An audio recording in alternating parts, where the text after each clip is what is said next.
Good morning. It is day 46 of the Mississippi River Trail, where I, as a single mom, am paddling the Mississippi River from Minnesota all the way down to Louisiana with 7 of my 15 kids.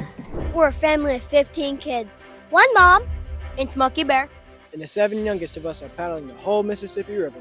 This is chaos made fun. Come follow our adventure. Okay, so this is a hunting tower, right? And the sunset's beautiful. Watch this.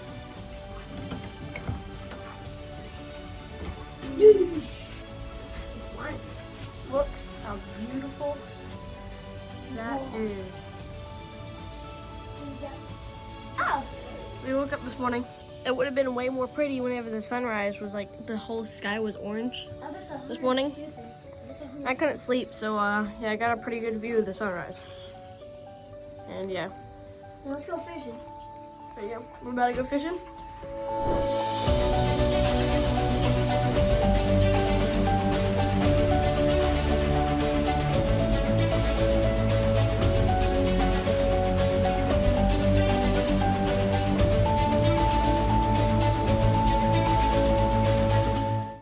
More bathrooms to see.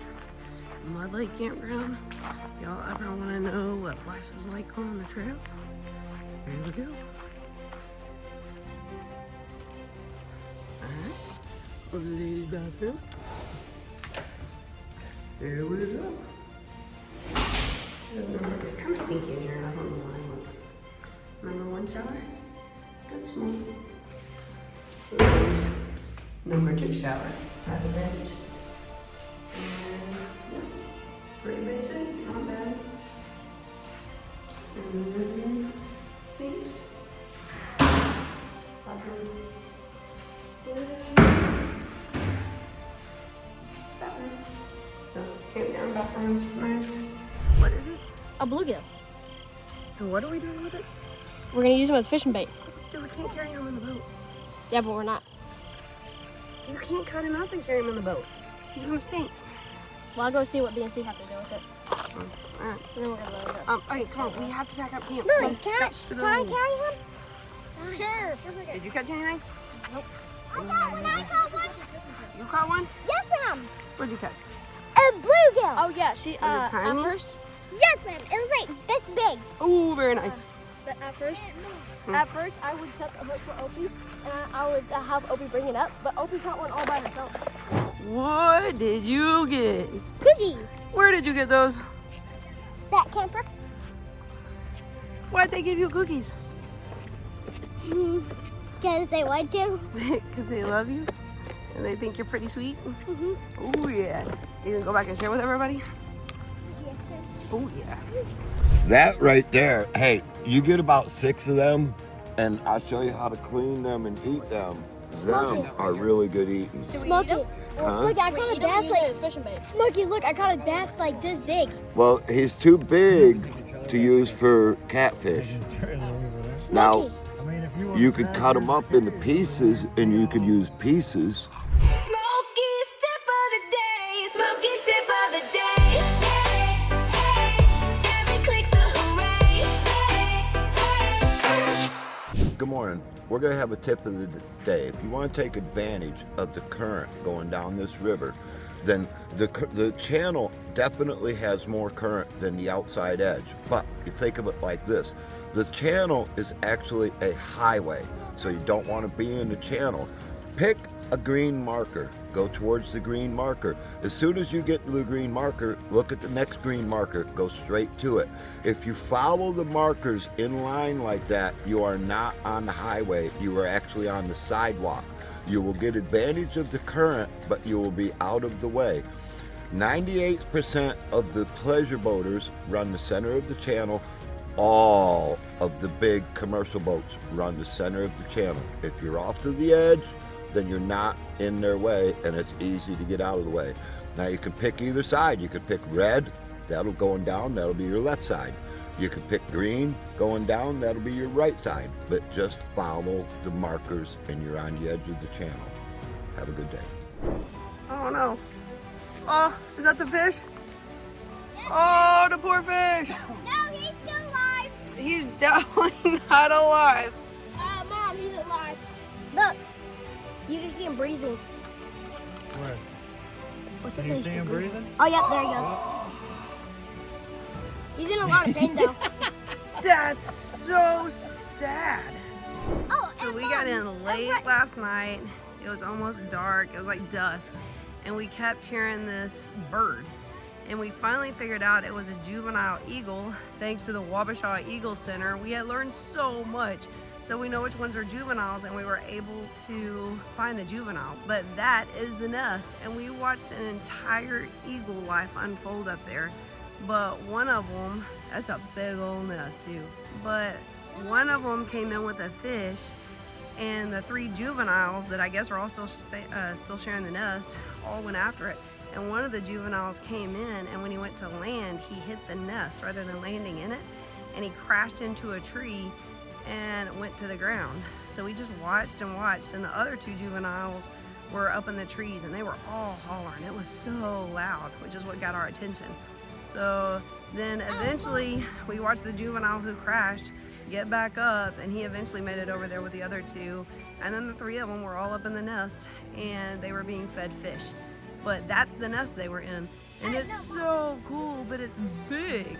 All right, where we took out and where we will put back in, rather than making so many trips back and forth to the ramp, we just put all the boats back on and drove them down here because nobody wanted to put them on wheels. A little late starting out, but it's all good. We only got 7 miles to do. Get alerts when we release new episodes. Be sure to like and subscribe to our channel. Be sure to like and subscribe to our channel. I forgot to do the morning video this morning at camp. So rip, here we are on the boat. But we just paddled out. That's the dock behind us, and we just left. So I'm gonna try to make this quick because I have 2 youngsters paddling. So today we are headed into Dubuque, something that has been it seems so far away for so long. It's always Iowa. We'll get to Iowa in like next year, and we're in Iowa, and we're coming into Dubuque. We are currently 9 miles away, so that's a good thing. We will go through Lock 11 today and then get spit out right pretty much in Dubuque.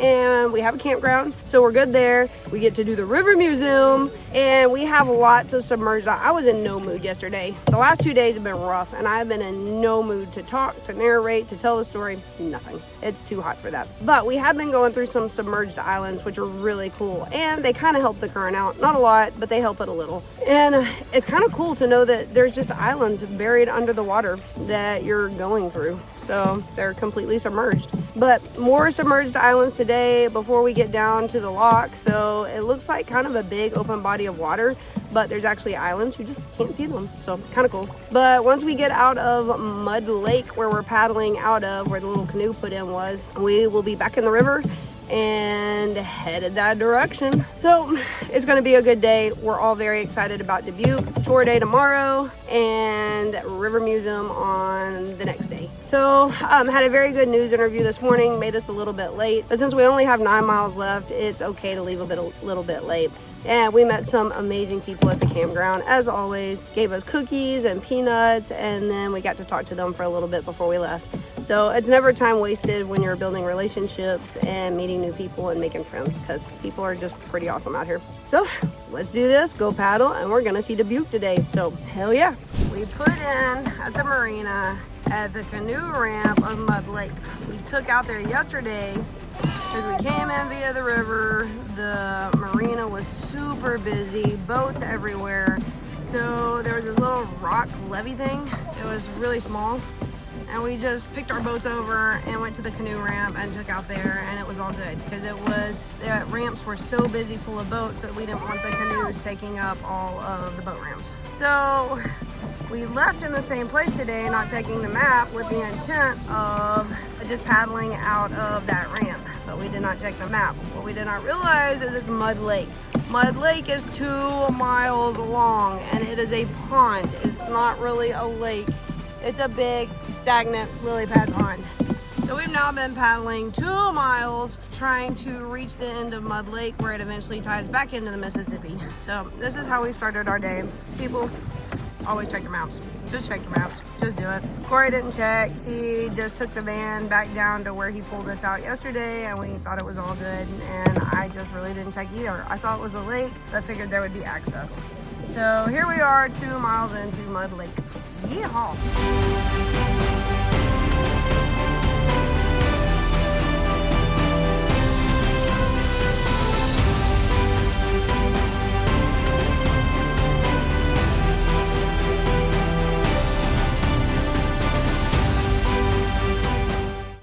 Okay, so we are fishing going in lock 11. I'm gonna say lock 7, but we are officially going in lock 11.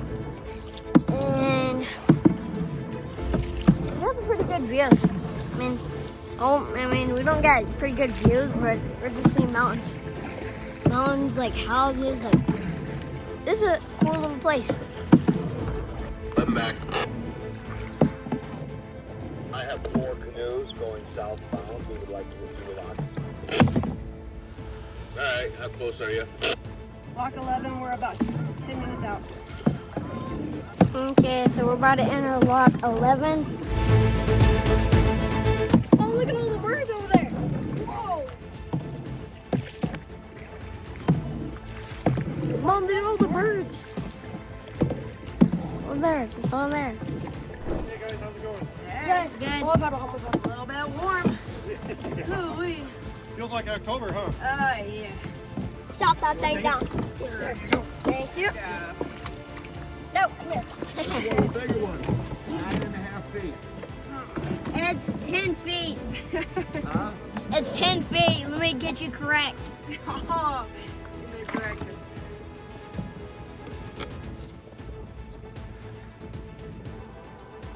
They went back inside where the AC is. Yep, they're lucky.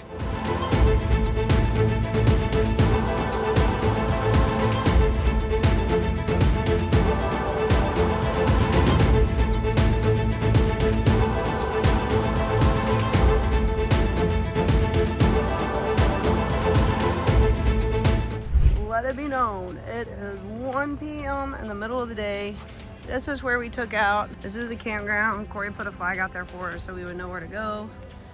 And here we are. It was not a bad day. I say that. It was a very, very hot day.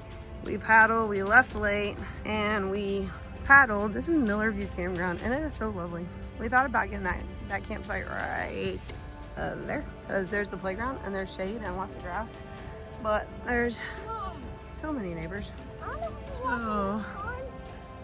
So many neighbors on the water, and there's no swimming allowed. So we're gonna walk down here to campsites under the bridge and see what we got going on down here, because apparently Corey was talking to the dude maybe that runs the place or something, I'm not sure, and he said that the campsites up on the hill up there that overlook the lock are primitive, no electric, and they are very, very ridden with mosquitoes, like mosquito infestation. And we've had a lot of mosquitoes the past few days, so I'm trying to not have as many tonight. But he did say there is lovely camping down here, kind of sort of under the bridge, and we like bridges. Oh, look at all these campsites on the water. Okay, this might work. Oh, this campsite just might work. So here we go down to more campsites that are actually on the water, but very removed from everyone. So we're gonna go check these out. Those are in the shade, and the shade looks banging because it is so freaking hot. This is like Texas weather. Like, the heat here is kind of unimaginable, and I really don't know why people do this trail in the summer, honestly. Like, if it's this hot, what in the crap was it like in July? Going down to look under the bridge, check out campsites under there. Look at that bridge. Isn't that lovely? That is so lovely. And it is 1 o'clock, thanks to the kids pushing yesterday and wanting to do more miles. We only had 7 to do today. So 1 o'clock and we're done.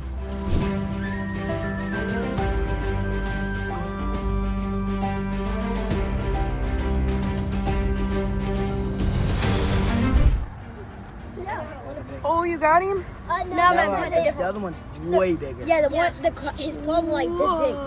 Mom, The other one, his claws are like strong. this big. I think we're using the fishing bait. Bro, I'm gonna use Mom, that. there's a big boy. I'm gonna use the other one, his claws are probably about like this big. Whoa, where'd he Wait for the go? water to calm down and see if they can see him crawling around. Yeah. Oh. Oh, he got some strength. Now see if he can hold himself. Oh, yank his arm off. Nah, I'm barely even. He got some muscles. Home sweet home for the night. We are here. We arrived at Millerview Campground in Dubuque, Iowa. This is massive milestone. Dubuque has seemed so far away for so long, almost like you'll never get there. It's kind of like the north on the AT. New Hampshire sounds so far away, but that is Grisham terrorizing not oatmeal with the crawdad. And there's Crash down there looking for more crawdads. But look at this campsite, y'all. We are tucked up on a cul-de-sac. There's lots of RVs down there. We have tents drying in the sun. Mine was over there most of the afternoon so it could dry out because it's so wet and so sandy. And you wake up and the morning dew is like it rained. They are so drenched. And then you have sand and the sand sticks to the wet. So anyway, this is what it looks like when we crash on zeros. Everything comes out of the van. We go through it. We organize. We regroup. Get rid of stuff we don't need. Rearrange, sort it out, and get ready to go again. So these double zeros are always very productive so that we can go through everything and just reorganize, because when you're constantly pack it up, tear it down, inevitably stuff gets mixed up. So we have a picnic table. Look, someone even left wood. So we have a fire pit. We're doing burgers tonight, so kids will get fed very well. Oh, there he is again. What'd you name him? I named him Jerry. Jerry? No, I named him Pinchy because every time I let him grab stuff, he's like pinching it. Oh, well, I like Jerry. And then we have access to a beach. Look down here. And then on this beach, there's a sand fire pit.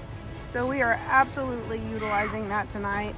Play name catch up on paddles and start gratitude. And I know I say that every day, but the days are so hot. They just like zap you. There's not really a lot of words that can convey how hot it is on the river. In the shade, it is crazy. It's amazing in the shade. But in the sun out there on the river, it is brutal. So, got camp set up. I got a trip for coffee. And got my coffee to come back here. And then the support vehicle just left with Smoky and the older boys to get fishing gear. And Smoky needs some stuff. His sleeping pad has a hole in it, and I think he needed some other stuff. So this is camp, and it's really actually pretty beautiful. And we are down here so peacefully on the end. Once that tent dries, it'll come up here by the side of mine. That's Grisham and Galaxy's. But yeah, this is a banging little campground. It's so impressive. Thanks to the city of Dubuque for providing these things. So, and the dude up there running it, he works for the city of Dubuque, and he's been amazing. He's so personable. So we'll go interview him in a while. He said he's up for it. He doesn't mind being on YouTube. But I can't say enough about the campground. This is crazy. It's just good. And we even have our own little sandy beach. They do have a nice playground way down there where we came in, but a beach will win every time. So they're gonna hunt for crawdads, play in the sand, and do very kid things on the beach. So it is time to chill and just hang out and not be hot. I will say we're officially at a point where we actually prefer campgrounds over hotels and motels. So Smokey wanted to try to hit a motel tonight because he wants to take a bath and Epsom salts. But I'm not a huge bath person. I like baths, but not enough to go coop the kids up inside. So at a campground, we have access to water, fishing, great views, and lights of the city at night, but playgrounds, fishing, swimming, all the good stuff, and they can run free. They can hunt for crawdads all day long rather than being in a hotel room in front of a TV. So we opted for the campground. I think Smokey may go spend 1 or 2 nights in a motel just because he wants a bed, but I actually really love my tent and I don't mind it. And the showers are nice. The campground's nice. Oh, so we opted for a campground so they can play, they can be free. There's no TV, there's no cabin fever in a hotel because my kids are very feral. They like to free range a lot. We live a life of freedom, and when you coop them up, they do not fare real well. They can be well behaved in public, but it's a struggle. So I just like being outside, and they do too. So access to the water, hunting crawdads, it's a good life. Do some burgers on a fire pit, and that's actually just how we roll. So, I mean, there's a time and a place for hotels and motels, but this ain't it. So, campground tonight. Hello. Campground tonight, and we're good. River Museum on Thursday, right? You excited about it? Yes, ma'am. Oh, yeah. I'm going to the bathroom. Oh. Who's going with you? Nobody. All right, Lily. Lily needs to go with you. Boys, we couldn't get a fire going. The rain was bad. And I remembered we had just passed a place where they had a steam engine set up. That's my barbecue sauce. And the ground was covered with coal. I went back up and I pulled my shirt out and I filled my shirt completely full of coal. And I come back down and I dumped it by the fire. And Randy goes, "What are you doing, Uncle Ron?" I said, "I'm going to get this fire going." He says, "Guys, Uncle Ron's lost it. He's going to start a fire with rocks." About 15 minutes, they were all sitting there going, "We started a fire with rocks." It was... Yeah, that's kind of cool. You want to try it, Galax? What you got going over here? It's hot.